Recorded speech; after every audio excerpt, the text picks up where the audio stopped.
Padre Miguel Hidalgo é uma figura que tem uma trajetória bastante surpreendente, uma trajetória de um homem que era ligado ao alto clero, que havia tido uma educação formal, uma educação erudita, que havia sido reitor de um colégio católico em Valladolid, que é uma cidade do estado de Michoacán, atualmente mudou de nome, chama-se Morelia, e ele havia sido reitor desse colégio e lá pelas tantas ele abandona essa sua ligação com o alto clero católico e resolve se tornar cura, padre de um pueblo indígena no estado de Guanajuato, que é um estado vizinho ao estado de Querétaro. Querétaro é o nome da cidade, é também o nome do estado. Então, ele vai se tornar cura, Miguel Hidalgo, se torna cura desse pueblo no estado de Guanajuato, que é um pueblo chamado Dolores. E nesse pueblo vivem índios que trabalham na mineração, são índios pobres, são índios que carregam durante todo o período colonial essa experiência da exploração da mão de obra indígena voltada na região de Guanajuato à mineração. Hidalgo, então, convive com esses índios e, ao mesmo tempo, Hidalgo, que era um homem ilustrado, participa dessas reuniões clandestinas em Querétaro. E num dado momento, há um traidor nesse grupo, as reuniões são reveladas e chega a notícia de que todos eles seriam descobertos e seriam presos e que, enfim, o movimento havia sido abortado, o movimento havia sido denunciado e já não poderia seguir o seu curso. As reuniões já não poderiam acontecer. E no meio dessa tensão de reuniões clandestinas que foram descobertas, Miguel Hidalgo sai de Querétaro e volta para Dolores. E em Dolores, ele, num domingo de manhã, numa famosa missa dominical, diante da população indígena e mestiça do pueblo de Dolores, proclama o chamado Grito de Dolores. E o Grito de Dolores é um marco na história da independência do México, que malogrou, que fracassou dessa vez, pelas razões que eu já vou expor, mas o Grito de Dolores é um momento em que Hidalgo apela à população do pueblo de Dolores para pegar em armas e lutar contra os Guachupines. Guachupines é o nome que ele usa para se referir aos espanhóis.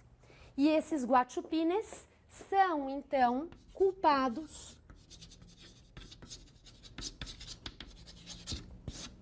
pelas variadas formas de opressão que esses índios vivem no seu cotidiano. Então, há aqui nesse livro que eu indiquei a vocês na aula passada, organizado pelo José Luiz Romero, que é um dos volumes da Biblioteca Ayacucho, alguns dos documentos produzidos pelo Miguel Hidalgo e Costilha ao longo dessa trajetória, que é uma trajetória absolutamente surpreendente, porque o Grito de Dolores, que tem esse cunho social, que tem esse apelo de uma inconformidade social em relação a essas elites espanholas, a esses guachupines que há séculos viviam de privilégios em detrimento das condições de vida daquela população, e o chamado era, então, para que essa população se levantasse contra os guachupines. Curiosamente, ao mesmo tempo em que havia esse apelo social no discurso do Hidalgo, havia também uma clara referência à lealdade do movimento a Fernando VII, que está nos estandartes do exército que se forma, das forças armadas que se formam atrás da liderança do Miguel Hidalgo, e ao mesmo tempo uma clara referência no estandarte à Virgem de Guadalupe. Então, o catolicismo e a Virgem de Guadalupe, que, como vocês sabem, é uma padroeira do México, cuja história remonta ao século XVI, quando ela teria aparecido para um índio pobre, que estava completamente desamparado em meio ao processo de colonização, e essa Nossa Senhora que aparece para esse índio Juan Diego tem uma tez indígena. E desde então o culto à Virgem de Guadalupe vai sendo fomentado pelo alto clero do vice-reino da Nova Espanha durante o período colonial e, ao mesmo tempo, ela vai se arraigando como um símbolo importante do catolicismo entre a população da Nova Espanha de maneira geral. Há um autor que chegou a afirmar em um livro clássico que a identidade nacional mexicana foi forjada pelo culto à Virgem de Guadalupe.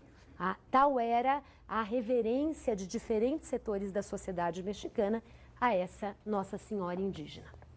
Bom, então Miguel Hidalgo escolhe Fernando VII e a Virgem de Guadalupe como referências simbólicas desse movimento, que é um movimento que rapidamente se espraia para outros pueblos de Guanajuato e depois se espraia por outras províncias do vice-reino da Nova Espanha. Ao ponto de as forças armadas lideradas por Hidalgo chegarem a alcançar dezenas de milhares de soldados. Dezenas de milhares de soldados que não são soldados profissionais, que agem como uma turba muitas vezes violenta, que tem referenciais políticos que não estão bem definidos e que vão sendo costurados e vão sendo definidos através de pequenos jornais que o movimento faz imprimir.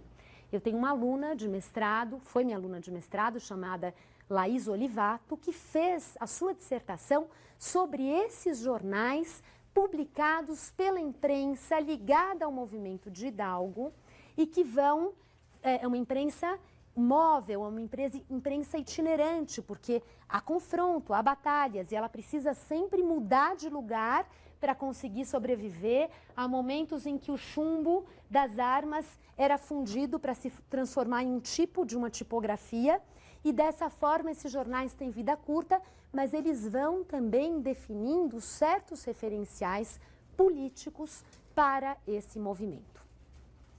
No ano de 1811 já, Miguel Hidalgo é capturado, é preso e assina uma confissão. Essa confissão que ele assina é objeto de estudos muito interessantes e muito bonitos de um autor mexicano chamado Luis Villoro, que tem vários textos sobre o tema, e o Luis Villoro lá discute quem é o Hidalgo e por que ele fez isso e por que ele assina aquela confissão.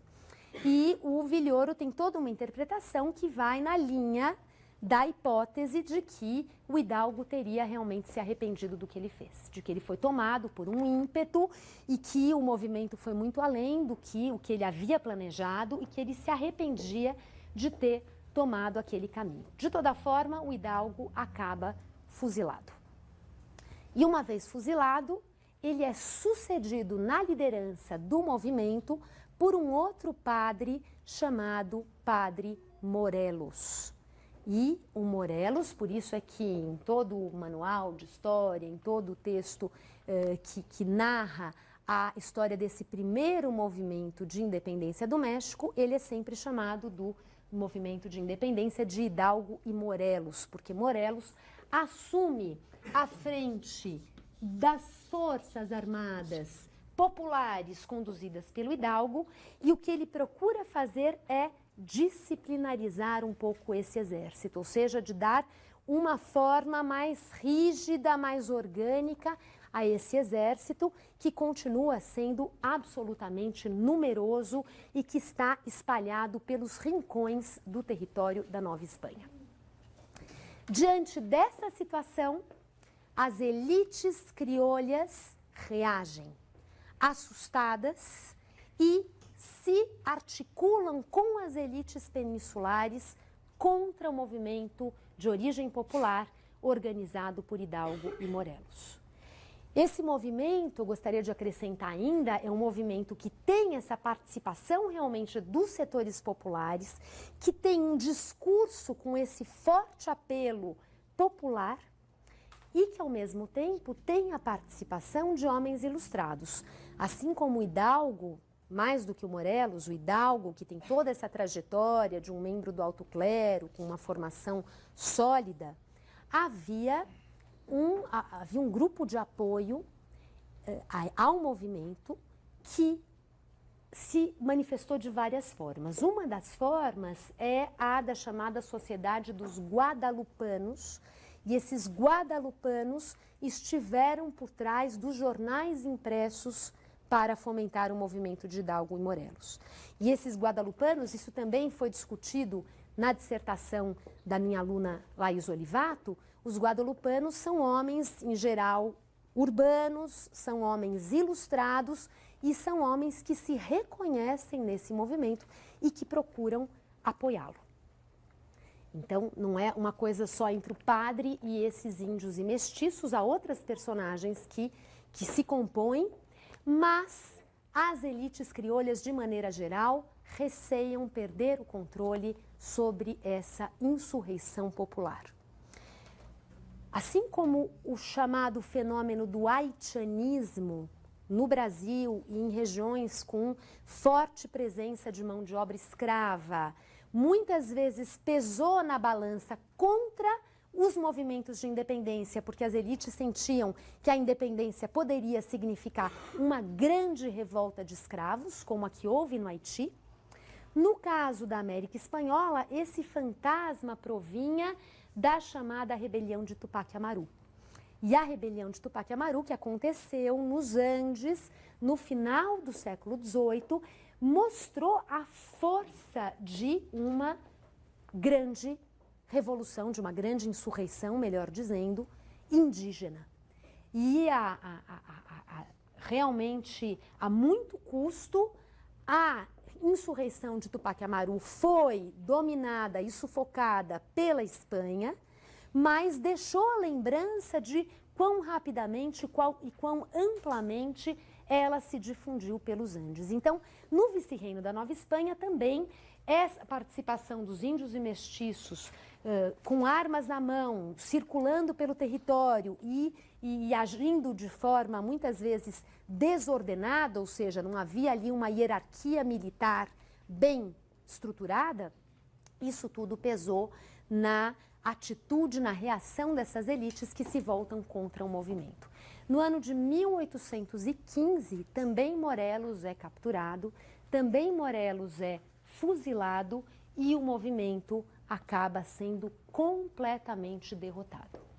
É por isso que na Nova Espanha, enquanto na América do Sul as guerras de independência ganhavam fôlego nesses anos, no vice-reino da Nova Espanha, a causa independentista ficou adormecida nos anos que se seguiram e ela só reapareceu no ano de 1821 através de uma figura bastante particular, um homem chamado Agustín de Iturbide,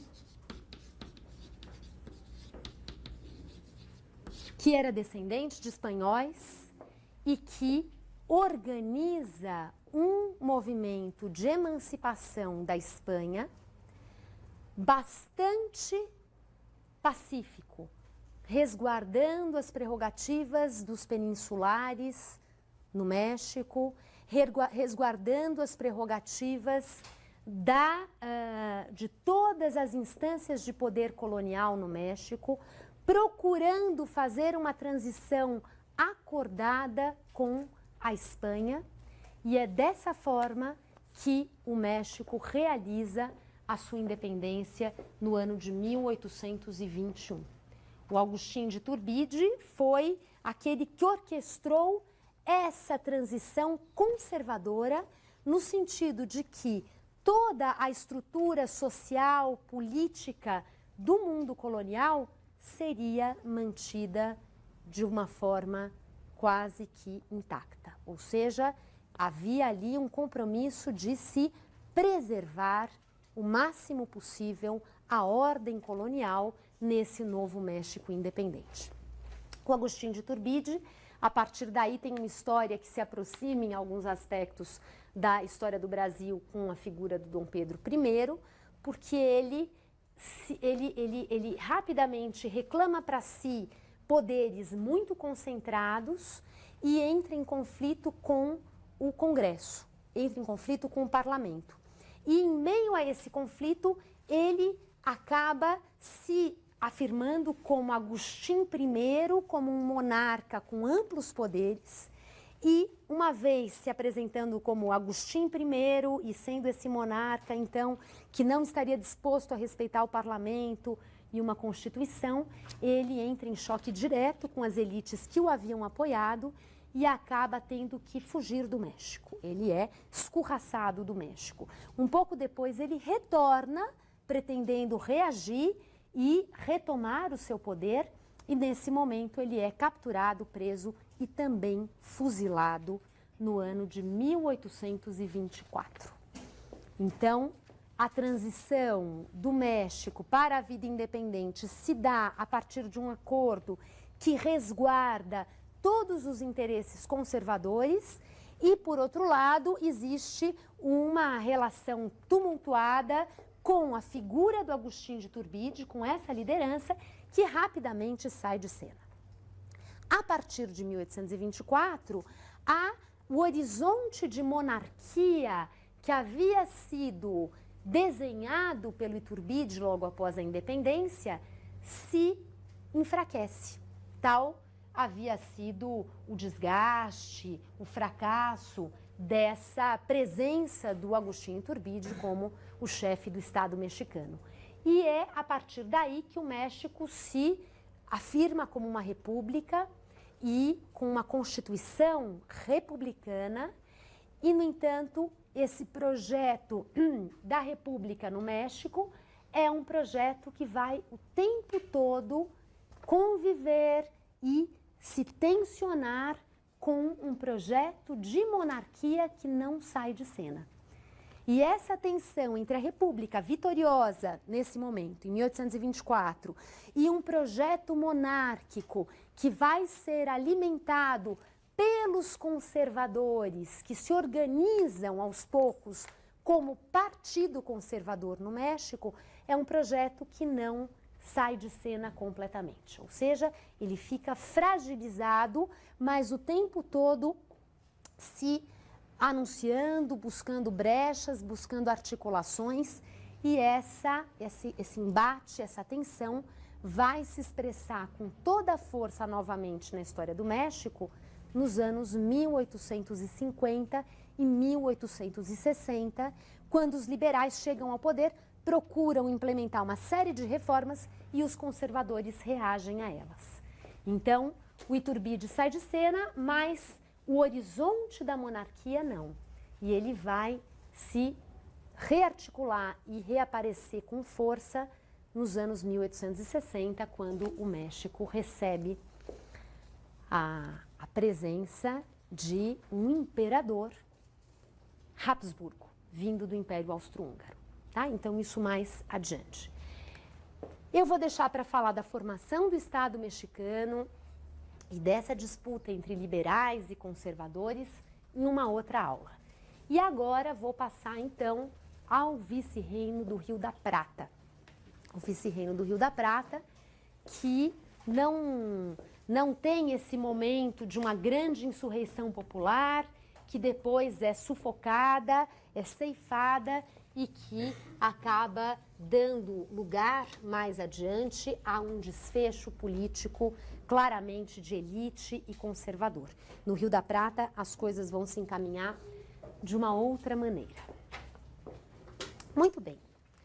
O vice-reino do Rio da Prata tinha como capital, desde a sua criação em 1776, a cidade de Buenos Aires. E a cidade de Buenos Aires está localizada na Bacia do Prata, em um lugar estratégico do ponto de vista hidrográfico, por ser o caminho para grandes rios que adentram pelo território sul-americano. E esses grandes rios eram rios navegáveis. E essa navegação atraiu desde cedo comerciantes, ingleses sobretudo, que queriam vender os seus produtos pela América do Sul adentro. Então, Buenos Aires desde sempre esteve na mira de piratas, desde sempre esteve na mira de comerciantes não espanhóis que naturalmente fraudavam o pacto colonial que estabelecia o monopólio do comércio para a Espanha. Mas Buenos Aires sempre visitada por outros que não espanhóis e que conheciam a região e que ambicionavam a região. Em 1806, a Espanha estando já imersa em guerras na Europa, estando com problemas de sucessão, estando, enfim, bastante fragilizada, tanto do ponto de vista político quanto do ponto de vista econômico, para gerir o seu império, Buenos Aires sofre uma invasão inglesa no ano de 1806. E a população de Buenos Aires, alguns setores da população de Buenos Aires, organizam uma resistência aos invasores ingleses. E esses invasores, e essa resistência é organizada por um general de origem francesa, mas que servia a Espanha em Buenos Aires, chamado General Liniers.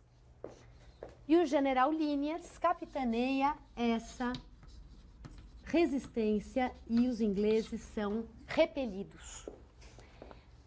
Essa experiência é considerada pelos historiadores como uma experiência marcante para os portenhos, ou seja, para essa população de Buenos Aires, porque fica claro ali que a Espanha estava incapaz de protegê-la e que essa defesa precisava ser feita, havia precisado ser feita localmente. Ou seja, que os problemas de Buenos Aires estavam sendo geridos e solucionados por aqueles que lá viviam, estando a Espanha distante e incapaz de cumprir esse papel. Quando, em 1808, Fernando VII é capturado pelos franceses e se formam as juntas de governo na Espanha para resistir aos franceses, também em Buenos Aires se forma uma junta de governo. E essa junta de governo é uma junta de governo que vai procurar definir como conduzir as coisas, que horizonte político estabelecer para aquela ordem política que naquele momento precisava ser definida, direcionada localmente. A criação dessa junta de governo, que logo vai passar a se chamar de junta patriótica, né, e a conotação aí da pátria já começa a dar corpo a uma ideia de autonomia, do próprio em oposição ao metropolitano, colonial em oposição ao metropolitano. Essa junta de governo foi estabelecida em uma data histórica, comemorada até hoje, a exaustão, na Argentina, que é a data de 25 de maio de 1810.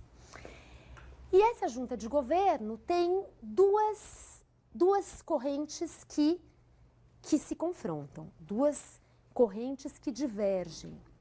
Uma dessas correntes é liderada por um homem chamado Mariano Moreno. E o Mariano Moreno é uma figura ligada às ideias ilustradas, era um leitor de Rousseau, era um difusor das ideias de Rousseau e é alguém que fala em nome de Buenos Aires, em defesa das prerrogativas de Buenos Aires sobre o território do vice-reino do Rio da Prata. Essa questão do papel de Buenos Aires como centro político foi um fator que sempre dividiu forças ao longo da formação do Estado Nacional Argentino, e já o Mariano Moreno antecipa um pouco essa tensão, e ao mesmo tempo ele era um sujeito inclinado à ruptura com a Espanha, um sujeito defensor da República, do projeto republicano defensor de um novo contrato social para aquela sociedade do vice-reino do Rio da Prata, ou seja, aquela sociedade moldada nos termos do antigo regime, nos termos da monarquia, precisava ser completamente repensada. Era o momento de se definir uma nova ordem social, um novo contrato social. E o Mariano Moreno é defensor dessa transição, dessa passagem. Quando vocês forem ler o texto do José Luiz Romero, na semana que vem, vocês vão lembrar disso, né? E se localizar em relação a esse debate. E, por outro lado, havia uma liderança chamada Cornélio de Saavedra, e o Saavedra era um sujeito mais conservador em termos de reafirmar a lealdade a Fernando VII, em termos